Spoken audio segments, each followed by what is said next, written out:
Assalamualaikum warahmatullahi wabarakatuh. Perkenalkan, saya Kananda Antoro dari Fakultas Studi Teknologi Rekayasa Otomasi, Angkatan 23, dengan 3 digit NIM terakhir 012.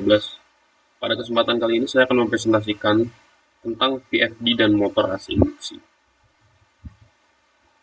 Yang pertama, introduction atau pendahuluan yang menjelaskan secara general ya, apa itu VFD dan apa itu motor induksi serta hubungannya antara VFD dan motor induksi itu apa. Baik, variabel frekuensi drive atau VFD adalah perangkat elektronik yang berfungsi mengatur kecepatan dan torsi motor listrik dengan cara memvariasikan frekuensi dan tegangan suplai listriknya. Sementara itu, motor AC induksi adalah jenis motor listrik yang paling umum digunakan di industri. Ia bekerja menggunakan prinsip induksi elektromagnetik untuk menggerakkan rotornya tanpa sikat karbon. Hubungannya atau hubungan keduanya terletak pada kendali kecepatan, karena kecepatan putar motor induksi berbanding lurus dengan frekuensi listrik yang diterimanya. VFD di sini bertindak sebagai pengendali yang mampu memanipulasi frekuensi listrik tersebut agar motor dapat berjalan lambat, cepat, atau berhenti secara presisi sesuai kebutuhan operasional, yang juga berdampak pada penghematan energi yang signifikan. Jadi, untuk singkatnya, VFD ini berfungsi sebagai pengendali dari motor tersebut. Nah, untuk cara kerja VFD sendiri, yaitu cara kerjanya dimulai dari VFD yang mengubah listrik AC menjadi DC, lalu mencacah kembali arus DC tersebut menjadi arus bolak-balik atau AC, buatan dengan frekuensi yang dapat diatur. Nah, di sini biasanya menggunakan teknik PWM. Lalu, listrik hasil olahan ini kemudian dikirim ke kumparan stator motor AC induksi untuk menciptakan medan magnet yang berputar. Karena kecepatan putaran medan magnet motor bergantung sepenuhnya pada frekuensi listrik yang dipilih. Rotor motor akan berputar lambat atau cepat secara presisi mengikuti besaran frekuensi yang dikendalikan oleh VFD tersebut. Nah, berikutnya adalah contoh pengaplikasian antara motor induksi dan VFD. Yang pertama, terdapat pada sistem konveyor yang ada di pabrik. VFD mengatur motor induksi agar konveyor berjalan perlahan saat mulai bergerak atau soft start untuk mencegah barang terjatuh lalu mempercepat laju sesuai target produksi. Selanjutnya ada pompa air gedung bertingkat. VFD mengendalikan kecepatan motor pompa berdasarkan tekanan air yang dibutuhkan. Saat penggunaan air sedikit, misalnya saat malam hari, saat di mana aktivitas manusia itu sangat minim, motor akan berputar pelan untuk menghemat listrik secara signifikan. Dan yang terakhir ada lift penumpang. VFD mengatur torsi dan kecepatan motor penggerak lift agar akselerasi dan deselerasi terjadi sangat halus sehingga penumpang tidak merasakan hentakan. Jika mungkin tidak dikontrol, lift itu sendiri akan mengalami akselerasi atau deselerasi yang sangat kasar sehingga membuat penumpang yang di dalamnya menjadi tidak nyaman. Nah, berikut adalah datasheet dari inverter yang kami gunakan pada saat praktikum. Untuk inputnya sendiri ada satu fasa 220 volt AC, outputnya 3 fasa 220 volt AC. Nah, berikut ada port penting, port LN yaitu input listrik. Lalu port Q, V, dan W adalah output ke motornya. Lalu terdapat port COM X1 sampai X6 yang berfungsi sebagai input digital. Yang di dalamnya ada start, reverse, jog, dan sebagainya. Lalu ada PL1 dan CI adalah input analog dengan tegangan 0 sampai 10 volt atau arusnya di 4 sampai 20 mA. Nah, selanjutnya kita juga menggunakan RS485 sebagai komunikasi baterai. Nah, untuk parameter utamanya sendiri terdapat P10 yaitu adalah sumber frekuensi. Satu sama dengan potensiometer panel. Selanjutnya ada P11 yaitu sumber start atau stop di 0 yaitu panel. Lalu P34 waktu akselerasi. Di sini satuannya hertz atau second. P42 yaitu waktu deakselerasi, pada satuannya adalah hertz per second. Dan P86 sebagai frekuensi jog dengan satuan. Nah, berikut untuk pengaturan pada parameter yang akan digunakan pada variasi VFD dan motor AC ini. Nah, untuk parameter sumber frekuensinya kita mengatur di P10. Nah, nilai awalnya adalah 1 pada port panel. Rentang ujian ada 0, 1, 2, 3. Nah, untuk catatannya itu 0 adalah keypad. Pada keypad 1 port, 2 analog, 3 RS485. Nah, sumber start stopnya di P11, nilai awalnya 0, rentang ujian 0 dan 2. Lalu ada batas frekuensi maksimal, kita atur di P06, sebanyak 50 Hz, dan rentang ujinya pada 100 Hz. Nah, untuk outputnya adalah kenaikan bertahap sesuai instruksi. Lalu ada batas frekuensi minimal di P07 adalah 0 Hz. Nah, rentang ujinya ada di 0 sampai 10 Hz. Lalu pada mode stop di P12, nilai awalnya ada 1, deakselerasi, rentang ujinya 0 atau 1. 0 adalah inersia, 1 desimal. Deakselerasi. Lalu ada RAM acceleration di P34. Di sini nilai awalnya adalah 20 Hz per second. Rentang ujinya ada di 10 sampai 50 Hz per second. Lalu ada RAM deacceleration, kodenya adalah P42. Nah, untuk nilai awalnya sendiri adalah 20 Hz per second, lalu rentang ujinya di 10 sampai 50 Hz per second. Nah, yang terakhir ada jog frekuensi, kodenya P486. P86. Nilai awalnya ada di 5 Hz dan rentang ujinya di 1 sampai 10 Hz. Seperti ini untuk videonya. Mungkin bisa saya lebih jelaskan lagi. Oke, selanjutnya ini adalah penggunaan VFD yang dimana kita memvariasikan frekuensi dan mengukur untuk kecepatan motornya sendiri serta mengukur arus yang keluar dari VFD-nya ke motor AC gitu. Jadi di sini kita variasi arus dari 10 sampai 100 Hz.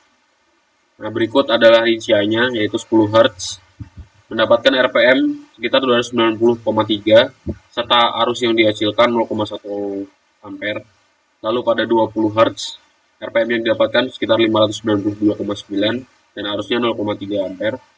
Selanjutnya ada 30 Hz RPM yang didapatkan sekitar 833,7, arusnya di 0,3 ampere. Lalu 40 Hz RPM yang didapatkan sebanyak 1190 dan arusnya 0,4 ampere. Lalu di 50 Hz ada mendapatkan RPM 1487 dan arusnya juga masih sama di 0,4 ampere. Lalu di frekuensi 60 Hz RPM yang didapatkan 1792, arusnya juga masih sama di 0,4. Lalu di 70 Hz RPM yang didapatkan sekitar 1944. Nah, arusnya mulai naik sebesar 0,6 ampere.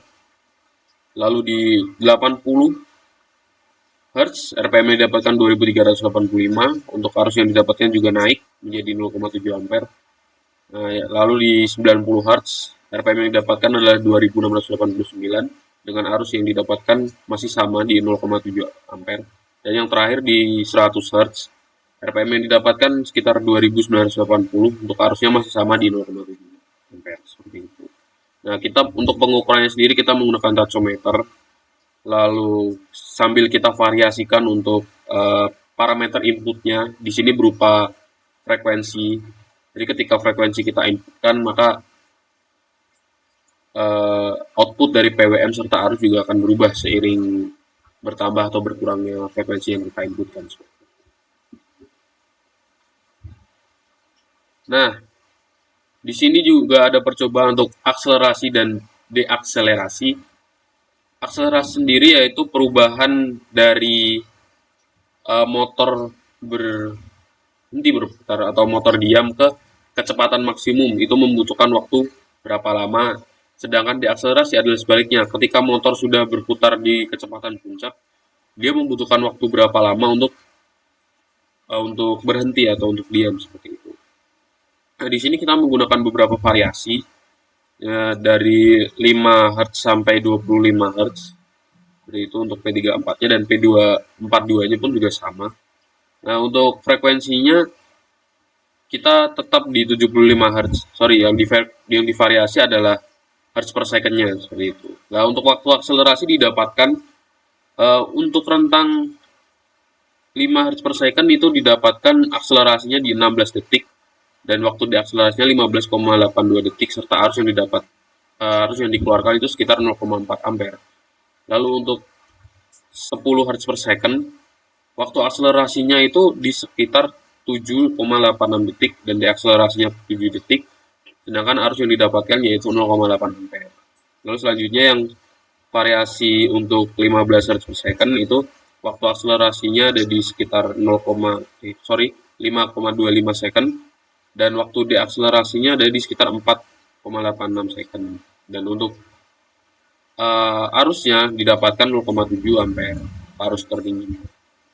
Lalu untuk variasi 20 Hz per second, waktu akselerasi yang didapatkan yaitu 4 detik, 4,33 detik, dan waktu deakselerasinya yaitu 4,06 detik, sedangkan arusnya ada di 0,7 ampere. Dan yang terakhir untuk variasi yang 25 per second, waktu akselerasi yang didapatkan yaitu 3 detik, 3,17 detik, dan waktu deakselerasinya ada di 3,3 detik. Dan untuk arusnya yang didapatkan atau yang dikeluarkan ada di 0,8 ampere. Nah, seperti ini untuk prosesi praktikumnya dapat dilihat bahwa untuk parameternya sudah divariasi sedang lalu dilihat outputnya antara akselerasi dan deselerasi serta arus yang didapatkan pada klemeter. Posisi forward.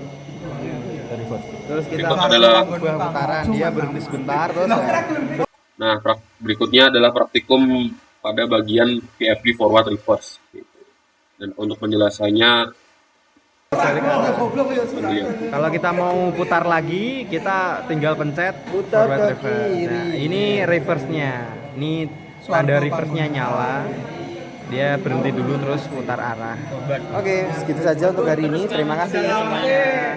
Dadah. nah, jadi di forward reverse ini kita bisa mengatur kita mau arah dari shaft-nya itu mau berputar atau arah dari rotor, arah putar rotornya mau forward atau reverse atau sebaliknya seperti itu.